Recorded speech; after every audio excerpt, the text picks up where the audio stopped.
5장 강남 7괴와 구척이의 대결. 구척이는 그날 왕도건을 죽이고 우가촌에서 곽양 두 사람과 인연을 맺은 다음 곧장 항주로 갔다. 경치가 아름다운 항주에서 당분간 머물 생각이었다. 그는 서호의 북쪽에 있는 갈령도관에 거처를 정하고 내공을 수련했다. 그러던 어느 날 청아지 강변을 걷고 있는데 수십 명의 관병이 허겁지겁 달려가는 모습이 보였다. 관병들 가운데는 창이 부러지고 상처를 입은 자도 적지 않았다. 어디서 싸우다가 패배를 하고 도주하는 게 분명했다. 구척이는 이상한 생각이 들었다. 요즘 금국과 전쟁이 있었다는 얘기는 듣지 못했는데 어디서 싸움이 벌어진 걸까? 구척이는 행인들에게 무슨 일인지 물어보았지만 아는 자가 없었다. 그는 호기심이 생겨 멀찌감치 관병들의 뒤를 미행했다. 관병들은 가까이 있는 제육지휘소로 들어갔다. 밤이 되자 구척이는 지휘소에 몰래 잠입해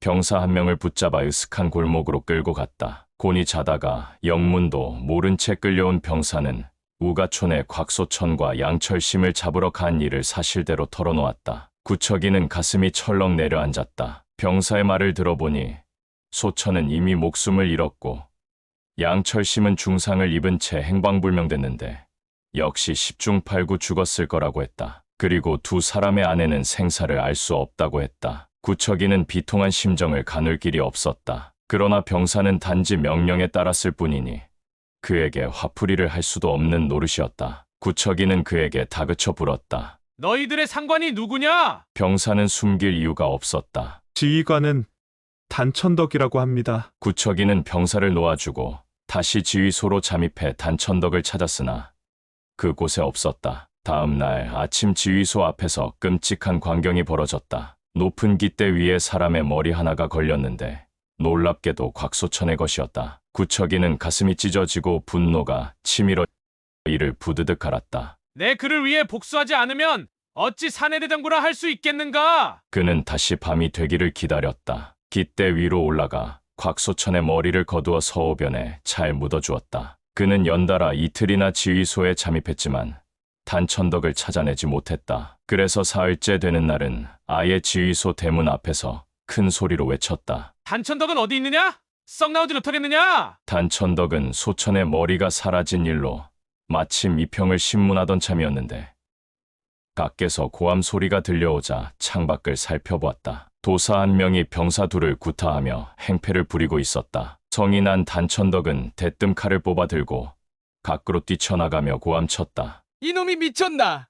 그는 무조건 칼을 휘두르며 구척이를 공격했다. 구척이는 피할 생각도 않고 왼손을 뻗어 칼을 쥔 그의 팔목을 낚아채더니 다짜고짜 물었다. 단천덕은 어디 있느냐? 단천덕은 팔이 끊어지는 듯한 극심한 통증을 느끼면서도 상대방이 자신의 이름을 들먹이자 기겁을 했다. 아니, 단 내인을 찾아왔습니까? 지금 서호변에서 뱃놀이를 하며 술을 마시고 있는데 오늘 밤에는 아마 안 들어올 겁니다. 구척이는 그의 말을 믿고 손을 풀어주었다. 단천덕은 얼른 두 병사에게 소리쳤다. 어서 또 도사님을 모시고 서호변에 가서 단 내인을 찾아드려라. 병사 두 명은 처음엔 무슨 뜻인지 몰라 어리둥절했다. 그러자 단천덕이 다시 호통을 쳤다. 이놈들아, 귀가 먹었느냐? 어서 도사님을 모시고 가라니까. 두 병사는 그제야 뜻을 알아차리고 서호 쪽으로 달려갔다. 구척이는 그들의 뒤를 따랐다. 단천덕은 겁을 집어먹고 황급히 병사 몇 명과 이평을 끌고 제8지휘소로 도망쳤다. 그 지휘소의 지휘관은 그와 절친한 술친구였다. 그는 단천덕의 말을 듣자 발끈해서 당장 부하들을 이끌고 그 도사를 잡으러 가겠다고 했다. 그런데 어떤 행동을 취하기도 전에 지휘소 밖에서 왁자지껄한 소리가 들리더니 곧이어 도사 한 명이 난데없이 나타나 행패를 부린다는 보고가 들어왔다. 서호로 안내하던 병사들이 구척이의 추궁을 견디지 못하고 다시 이곳으로 단천덕을 찾아온 모양이었다. 단천덕은 화들짝 놀라 신복들과 이평을 데리고 이번엔 성 밖에 있는 제2지휘소로 피신했다. 제2지휘소는 외진 곳이라 구척이가 쉽게 찾아내지 못할 거라 생각했다. 단천덕은 좀처럼 마음이 진정되지 않았다. 그 도인의 엄청난 힘을 생각하면 아직도 등골이 오싹했다. 도인에게 잡혔던 손목이 갈수록 팅팅 부어오르고 쑤셨다. 군의를 불러 확인해보니 손목뼈가 부러진 상태였다. 치료를 받은 단천덕은 감히 집으로 돌아가지 못하고 제2지휘소에 머물렀다. 밤이 깊자 지휘소 밖에서 소동이 일었다. 보초를 서던 병사가 갑자기 어디론가 사라진 것이다. 단천덕은 놀라 펄쩍 뛰었다. 그 도사가 보초병을 다그치기 위해 끌고 간 게 틀림없었다. 어느 지휘소에 숨어있던 그가 찾아올 게 뻔했다. 단천덕은 맞서 싸우자니 도저히 적수가 되지 못하고 피하고 싶어도 피할 수 없는 노릇이라 안절부절 못했다. 단천덕은 난감했다. 다급해진 그는 지금 운처사에 출가해 있는 백부가 문득 떠올랐다. 백부는 무공이 높아 방패막이가 되어줄 거라 믿었다. 아무리 생각해봐도 도사가 자기를 노리는 것은 곽소천과 관련이 있는 것 같았다. 그렇다면 이평을 인질로 잡고 있는 게 유리할 것 같았다. 그는 이평을 위협해 군장으로 갈아입게 하고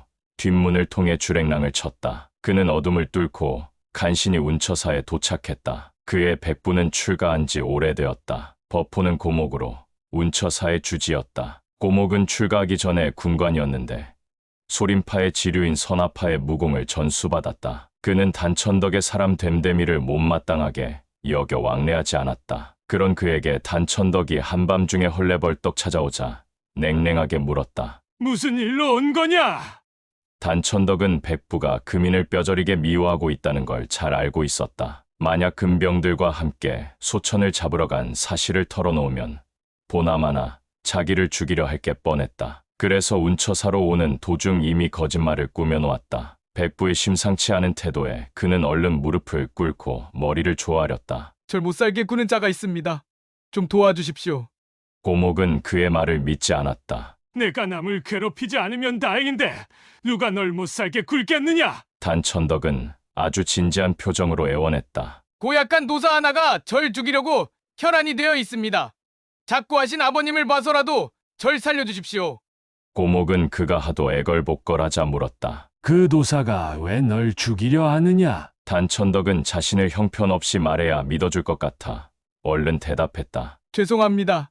정말 며칠 전에 친구들과 냉교 뒤쪽에 있는 기방에 놀러 갔는데 아니나 다를까 고목은 콧방귀를 뀌며 얼굴이 일그러졌다. 단천덕은 그의 눈치를 살피며 말을 계속했다. 솔직히 말씀드리겠습니다. 제가 좋아하던 계집이 있었는데 그날 노래를 부르며 같이 술을 마셨습니다.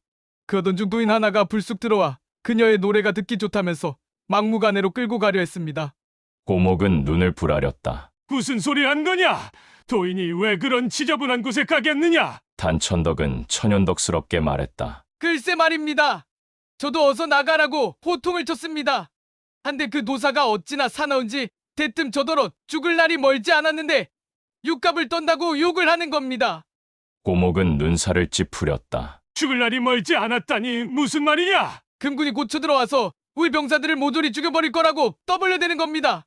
고목은 발끈했다. 정말 그렇게 말했단 말이냐?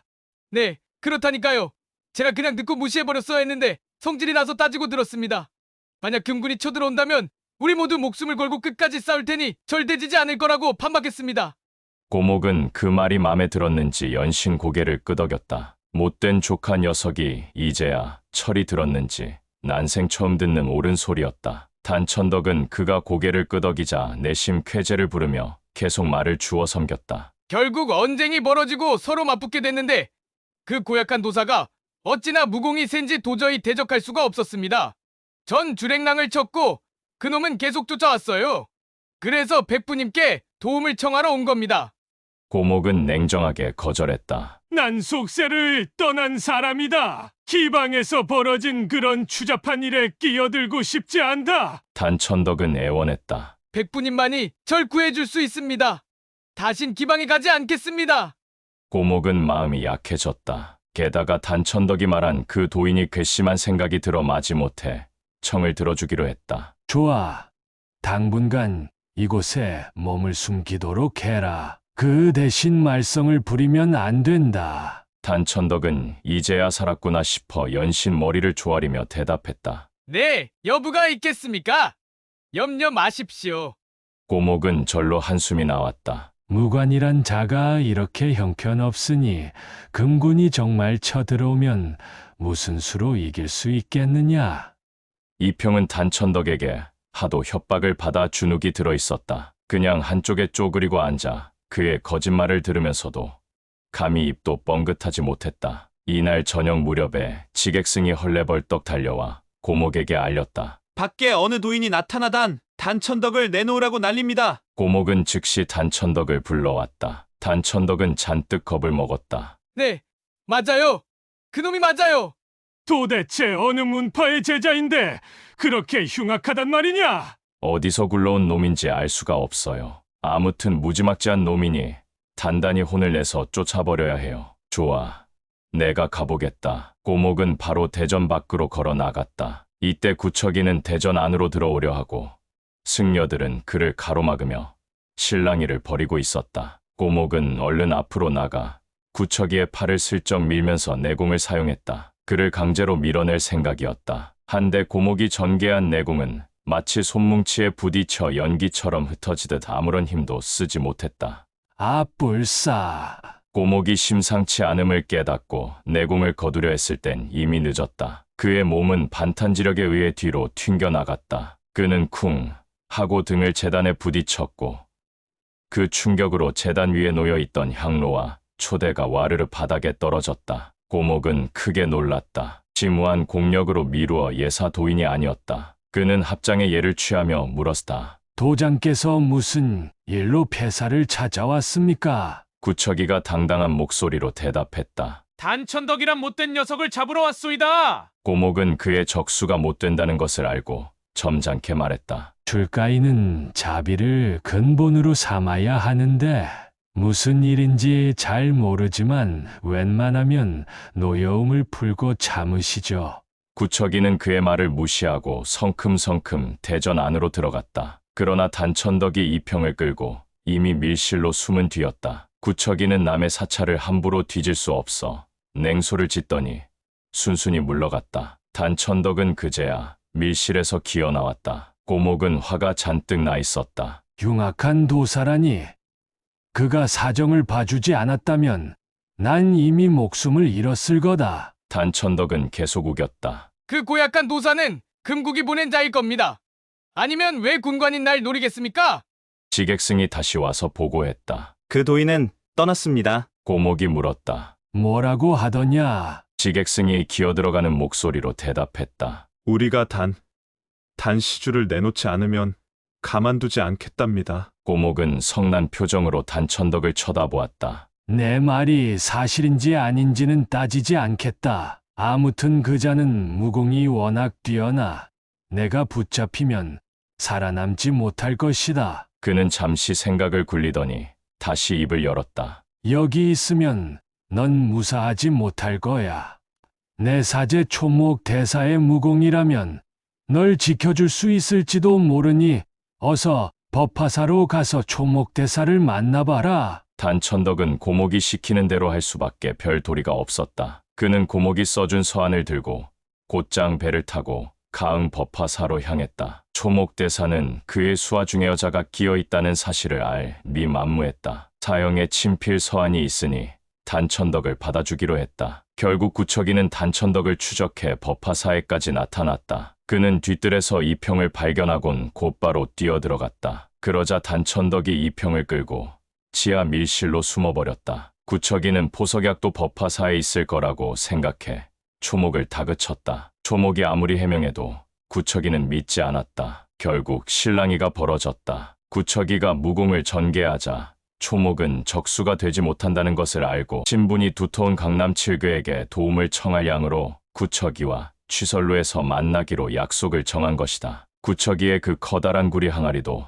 바로 법화사에서 가져온 것이었다. 취설루에서 금군을 만나는 바람에 구척이의 오해는 더욱 깊어졌다. 초목은 물론 자세한 내막을 알 턱이 없었다. 강남 칠괴와 취설루를 나선 초목은 법화사로 돌아와 사형에게 서한을 받았다는 얘기를 전하며 다음과 같이 말했다. 전진 칠자는 지난날 중양진인에게 무공을 전수받아 모두 상당한 고수로 알고 있습니다. 특히 그 장춘자의 무공이 걸출하다고 들었는데 역시 명불허전이더군요. 성격이 좀 괄괄하지만 경우가 없는 사람은 아닌 것 같습니다. 물론 나하곤 개인적으로 아무런 원한도 없고 뭔가 크게 오해하고 있는 게 분명하오. 전금발이 나섰다. 그럼 사형께서 보낸 그 사람을 불러 상세히 물어보도록 합시다. 초목이 고개를 끄덕였다. 맞아요. 나도 어떻게 된 영문인지 자세히 묻지 못했소. 그가 막 사람을 시켜 단천덕을 불러오려는데 가진학이 입을 열었다. 그 구척이는 우리 강남 무림을 우습게 보는 것 같습니다. 전진파가 강북에서 얼마나 위세당당한지 모르지만 강남까지 와서 행패를 부리면 안 되지요. 오해가 풀리지 않는다면 부득이 무공으로 승부를 겨뤄야 하는데 1대1로 싸우자니 그의 적수가 못 되고 아무튼 골치 아프게 됐습니다. 주총이 그의 말을 이었다. 그럼 한꺼번에 공격해야지. 이번엔 한보구가 나섰다. 8명이 한 사람을 치는 것은 떳떳하지 못한 것 같습니다. 전금발이 그의 말을 받았다. 그를 죽이자는 게 아니라 길을 꺾어버리자는 뜻이죠. 한소영도 자신의 생각을 밝혔다. 초목대사와 우리 7명이 합세해 사람을 공격했다는 게 강호에 소문나면 웃음거리가 될 텐데요. 8명의 의견이 분분한 가운데 갑자기 대전 쪽에서 엄청난 굉음이 들렸다. 2개의 거대한 종이 서로 맞부딪히는 듯한 굉음에 모두를 귀청이 떨어져 나가는 것 같았다. 그 소리는 계속해서 울려 퍼졌다. 가진학이 벌떡 자리에서 일어나며 외쳤다. 그가 온 거야.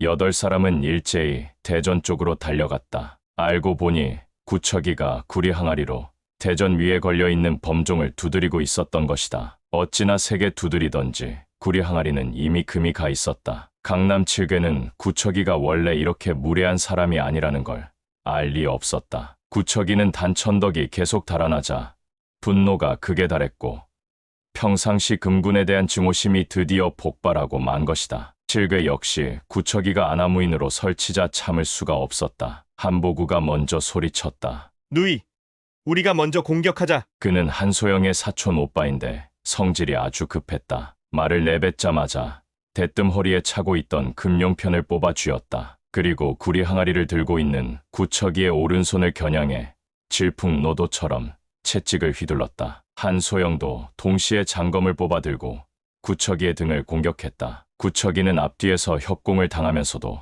전혀 당황하지 않았다.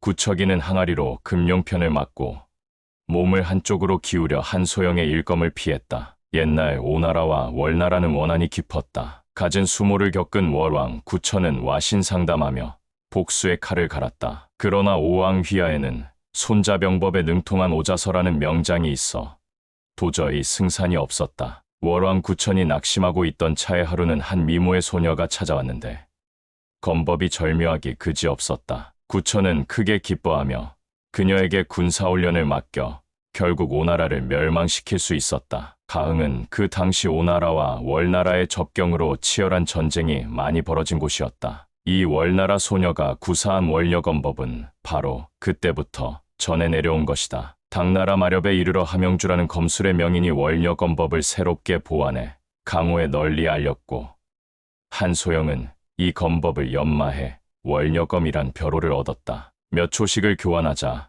구척이는 상대방의 검법을 파악했다. 월여검법은 빠른 것이 특징이라 그도 역시 공격 속도를 높였다. 오른손의 항아리로 한보구의 금용편을 막으며 왼손을 번개처럼 뻗어 한소영의 검을 낚아채려 했다. 삽시간에 한소영은 궁지에 몰리며 계속 뒤로 밀려났다. 그것을 본 남산 초자 남이인과 소미타 장하생은 쇠로 된 멜대와 푸죽간에서 쓰는 칼을 휘두르며 협공을 전개했다. 남이인은 입을 굳게 다문 채 휘퀴 연신 멜대를 휘두르는 반면 장하생은 고래고래 소리를 질러댔다. 강남 사투리로 저속한 욕설을 퍼부었는데 구척이는 알아들을 수 없어 그냥 무시해버렸다. 격전이 벌어지고 있는 가운데 구척이가 갑자기 왼손을 뻗어 장하생의 얼굴을 후려쳤다. 장하생은 급히 몸을 뒤로 젖혔다. 하지만 구척이의 왼손 공격은 상대방을 속이기 위한 허초였다. 구척이는 곧바로 오른발을 날렸다. 순간 장하생은 손목의 통증을 느끼며 칼을 놓쳤다. 장하생은 사실 칼보다 주먹을 더 잘 썼다. 칼이 없어졌는데도 전혀 개의치 않고 냅다 주먹을 뻗었다. 철퇴를 휘두르듯 그의 주먹에는 엄청난 힘이 실려 있었다. 구척이도 그의 주먹 힘을 인정하지 않을 수 없었다. 좋아. 그는 몸을 옆으로 피하며 다시 소리쳤다. 애석하구나. 애석해. 장하생은 눈을 부라렸다. 뭐가 애석하다는 거냐? 솜씨는 제법인 것 같은데 땡추와 어울려 금군의 앞잡이 노릇을 하다니. 장하생이 발끈에 대들었다. 이런 빌어먹을 누가 금군의 앞잡이라는 거냐?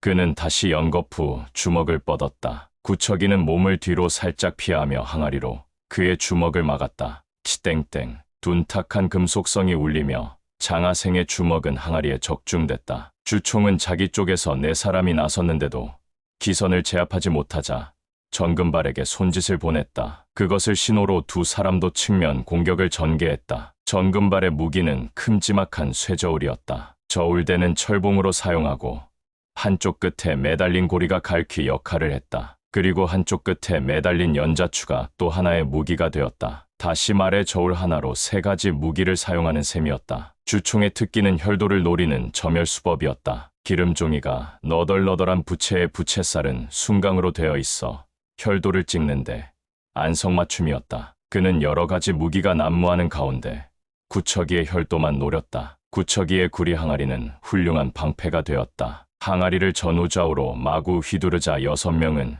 쉽게 접근하지 못했다. 그러나 육중한 항아리를 계속 휘두르자니 차츰 몸놀림이 둔해지는 것 같았다. 역시 중과부적이었다. 그럴수록 구척이의 공격이 거칠어졌다. 초목은 싸움이 갈수록 거칠어지자 사상자가 생길 것 같아 황급히 소리쳤다. 자, 다들 그만 싸우고 내 말 좀 들어보시오. 구척이가 그의 말을 들으리 만무했다. 무슨 헛소리를 하는 거야?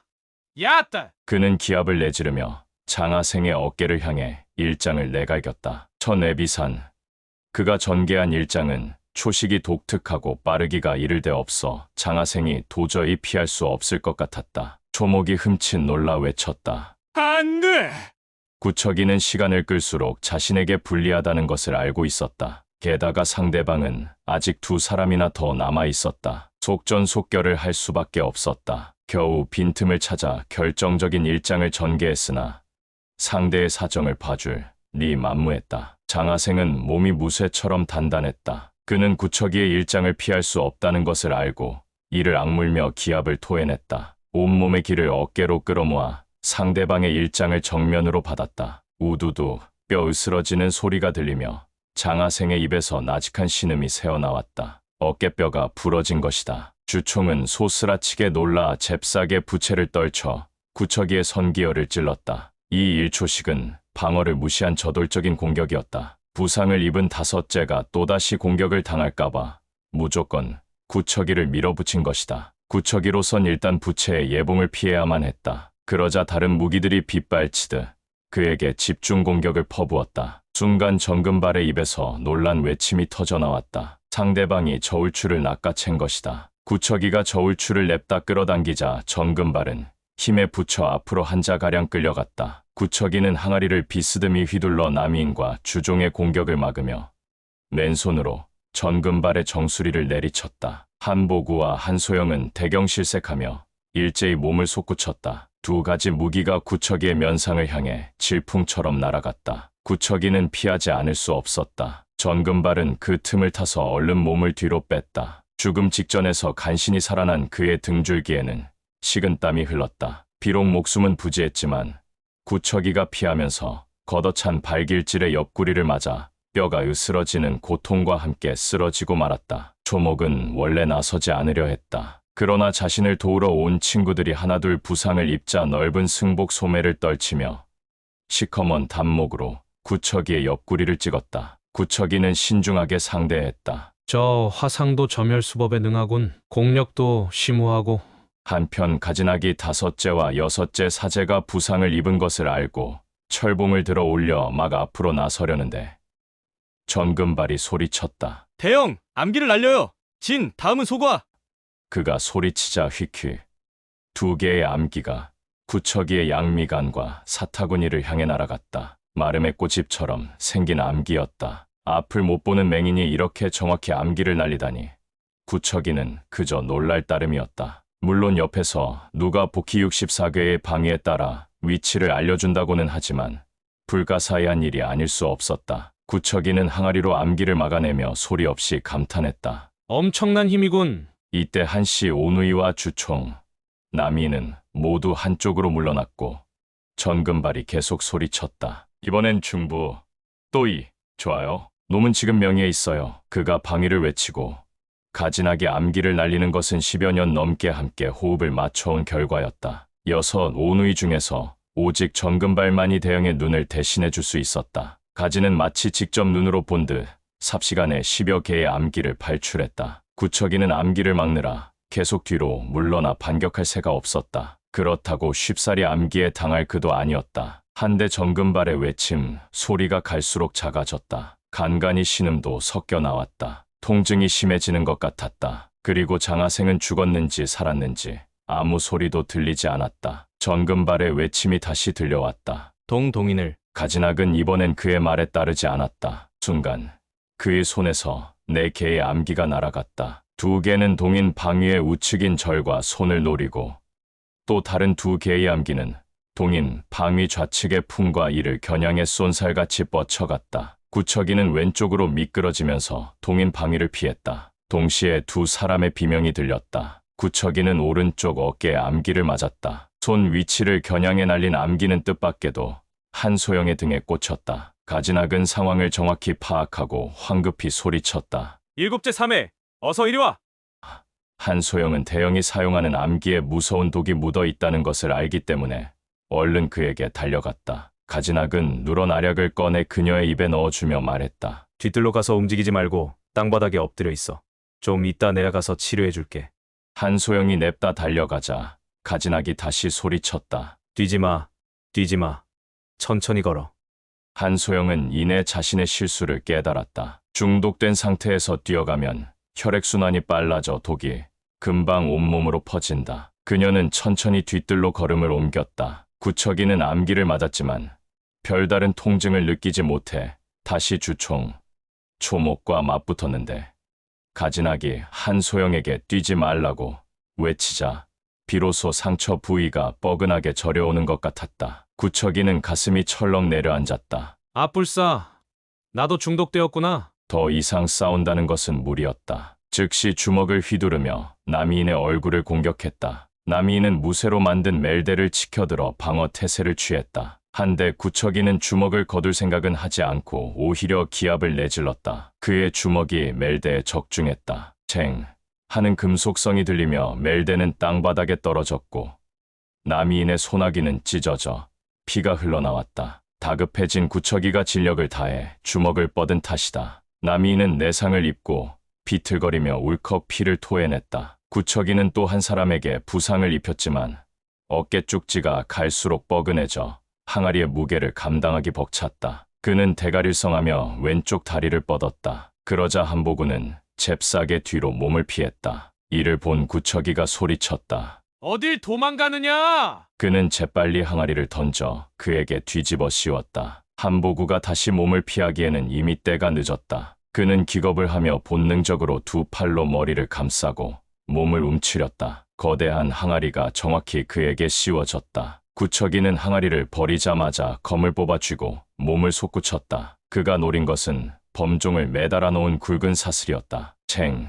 예리한 검이 스치자 사슬은 맥없이 끊겼고 구척이는 허공에서 범종을 걷어찼다. 그러자 1,000근 넘는 거대한 범종이 요란한 공음과 함께 항아리 위에 떨어졌다. 한보구가 제 아무리 힘이 세다고 해도 항아리 안에서 기어 나오지는 못할 터였다. 구척이는 연거푸 진력을 사용하는 바람에 팔다리가 저려오며 이마에 땀방울이 맺혔다. 가진하게 고함 소리가 터진 건 이때였다. 죽고 싶지 않으면 어서 검을 버리고 항복해라.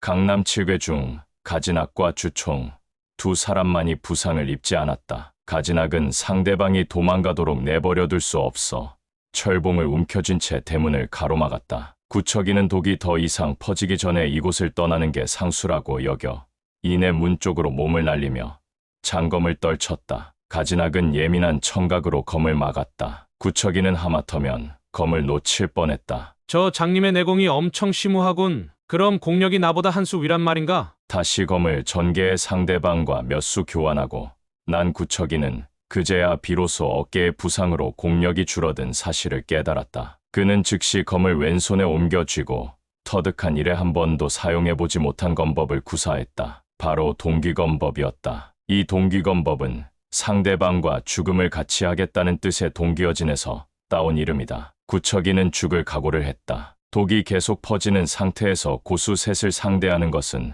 도저히 승산이 없으므로 이 최후의 방법을 택한 것이다. 구척이와 가진학은 10여 초씩을 교환했다. 구척이의 파상 공격으로 가진학은 다리에 검을 맞고 말았다. 초목은 안 되겠다 싶어 소리쳤다. 가태형, 저 도사를 그냥 놔줍시다. 그가 순간적으로 방심하는 틈을 타 구척이의 장검이 오른쪽 늑골을 파고들었다. 초목은 비명을 지르며 쓰러졌다. 구척이도 지칠 대로 지쳐 비틀거렸다. 주총은 눈에 핏발이 곤두서 연방 욕을 퍼부으며 공격을 전개했다. 다시 얼마 동안 사투가 계속되자 앞을 보지 못하는 가진학은 구척이가 의도적으로 구사한 성동격서 허실실 검법에 또다시 다리에 검을 맞고 쓰러졌다. 주총이 다시 욕을 했다. 이런 육시땡추 도사야. 넌 독이 온몸에 퍼져 곧 돼질 거야. 기력이 남아있으면 어서 날 찔러봐라. 구척이는 비틀거리면서도 검을 움켜쥔 채 공격을 전개했다. 그러자 주총은 뛰어난 경공을 이용해 불상을 끼고 돌며 계속 욕을 퍼부었다. 구척이는 더 이상 몸을 지탱하기가 힘든지 한숨을 몰아쉬며 멈추어 섰다. 눈앞의 사물이 흐릿해지면서 정신까지 몽롱해졌다. 억지로 정신을 가다듬고 나갈 문을 찾으려는데 갑자기 등 뒤로 뭔가 날아왔다. 주총이 신고 있던 신발을 벗어 던진 것이다. 신발은 부드러웠지만 진력이 실려 있었다. 구척이는 휘청거렸고 의식이 가물가물해졌다. 다시 정신을 가다듬으려는데 이번엔 쿵 하는 소리와 함께 뒤통수에 일격을 맞았다. 주총이 목탁을 집어 던진 것이다. 구척이의 내공이 심하지 않았다면 즉사했을 만한 힘이었다. 그는 눈앞이 캄캄해졌다. 여기서 저 못된 놈들 손에 죽게 되는구나. 그런 생각을 하는 순간 다리에 힘이 풀리면서 그 자리에 쓰러지고 말았다. 주총은 그가 다시 일어날까봐 얼른 부채로 목 부분에 혈도를 찍었다. 바로 그때 쓰러져 있던 구척이의 손가락이 살짝 움직이는 것 같았다. 주총은 심상치 않은 느낌에 반사적으로 가슴을 가렸는데 아랫배에 무시무시한 힘이 뻗쳐와 몸이 휙 뒤로 날아갔다. 그리고 몸이 땅에 떨어지기도 전에 입에서 선혈을 뿜어냈다. 구척이가 마지막으로 전개한 일격에는 그가 평생 쌓아 올린 공력이 집중되어 있었다. 비록 몸을 움직일 수는 없었지만 체내에 남아있던 진력을 전부 쏟아낸 것이다. 주총은 어마어마한 위력을 견딜 재간이 없었다. 법화사의 승려들은 무예를 익히지 못했다. 주지가 무공을 지니고 있다는 사실도 전혀 몰랐다. 그들은 대전에서 상상도 못할 싸움이 벌어지자 혼비백산 모두 숨어버렸다. 한참 기다려도 대전 안에서 아무런 소리가 들리지 않자 몇몇 담이 큰 사미승이 삐뚤음이 고개를 내밀어 두리번거렸다. 곳곳에 사람이 쓰러져 있고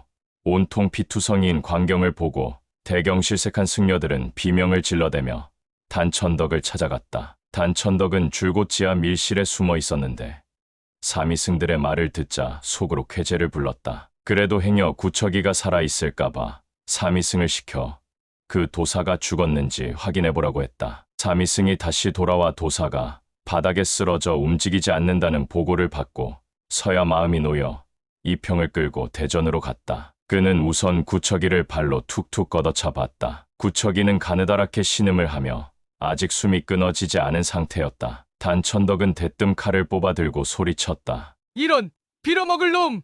너 때문에 얼마나 고생이 많았는지 아느냐? 좋아, 내 놈을 저승으로 보내주마! 초목은 중상을 입은 상태에서 단천덕이 살인하려는 것을 보자 죽을 힘을 다해 외쳤다. 안 돼. 그를 해치지 마. 왜 안 된다는 거죠? 그는 좋은 사람이다. 단지 성미가 급해 오해가 생겼을 뿐이야. 제기랄, 좋은 사람이 다 얼어 죽었군. 이런 놈은 죽어야 한다고. 단천덕은 칼을 번쩍 들어 올려 구척이의 머리를 내리치려 했다. 초목은 분노가 극에 달했다. 그는 단천덕을 겨냥해 있는 힘을 다 쏟아 손에 쥐고 있던 단목을 던졌다. 단천덕은 얼른 몸을 피했다. 그러나 무공이 형편없는지라 단목이 입에 맞아 이 세계가 부러졌다. 아파서 비명을 지르던 단천덕은 포악한 성질이 발작해 칼을 쥔 채 다짜고짜 초목을 향해 달려가려 했다. 곁에서 그 모습을 본 사미승이 황급히 그의 팔을 잡았다. 또 한 명의 사미승은 단천덕의 뒷덜미를 잡고 늘어졌다. 단천덕이 코웃음을 치며 칼을 휘두르자 두 명의 삼위승이 고꾸라졌다. 구척이와 초목, 강남 7괴는 무공이 뛰어났지만 모두 중상을 입은 터라 눈을 뜨고 지켜볼 수밖에 없었다. 이때 이평이 버럭 소리를 질렀다. 나쁜 놈, 어서 칼을 치우지 못하겠느냐? 그동안 온갖 수모를 당해온 이평이었다. 기회를 봐서 남편을 위해 복수할 심산이었는데 더 이상 참지 못해 단천덕에게 덤벼들었다. 악밖에 남지 않은 그녀는 성난 야수와도 같았다. 군복을 입은 부하가 갑자기 단천덕에게 덤벼들자 모두들 영문을 몰라 어리둥절했다. 그러나 청각이 유난히 예민한 가진학은 이평의 음성을 듣고 여자라는 걸 이내 알아차렸다. 그가 한숨을 내쉬며 말했다. 초목 화상, 우린 당신의 말만 믿고 이 꼴이 된 거요. 사찰 안에 정말 여자가 숨어 있었소. 멍하게 있던 초복은 이내 그의 말뜻을 알아차렸다. 자기가 미련하게 짐승 같은 놈한테 속아 본의 아니게 친구들에게 누를 끼친 것이다. 기가 막히고 우라가 치밀어 견딜 수가 없었다. 그는 악을 쓰듯 소리를 지르며 몸을 솟구쳐 단천덕을 덮쳤다. 단천덕은 그가 성난 사자처럼 덮쳐오자 기겁을 하며 몸을 피했다. 초목은 중상을 입은 상태에서 혼신의 진력을 쏟아냈기 때문에 힘을 자제하지 못하고 대전 기둥에 머리를 박고 말았다. 그 즉시 두개골이 파열돼 피를 사방으로 뿌리며 숨을 거두었다. 단천덕은 놀라 혼비백산했다. 그는 더 이상 머물지 못하고 이평을 잡아 끌며 밖으로 도망쳤다. 이평이 악을 쓰는 소리가 들려왔다. 나라, 이놈아, 나 사람 살려줘요. 그 소리는 차츰 멀어져 갔다.